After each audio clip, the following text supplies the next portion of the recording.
אנחנו ממשיכים. סליחה על העיכוב, והופה, הופה, הופה, רפלקסוניה. והופה, אנחנו פה. וניתן להם איזה...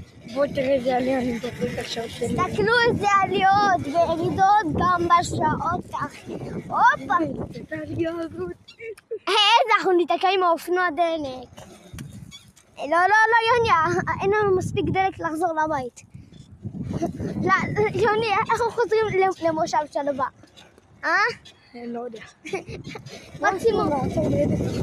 נעצור בתחנת דלק, לתדלק, וואו, אבל אין לנו כסף.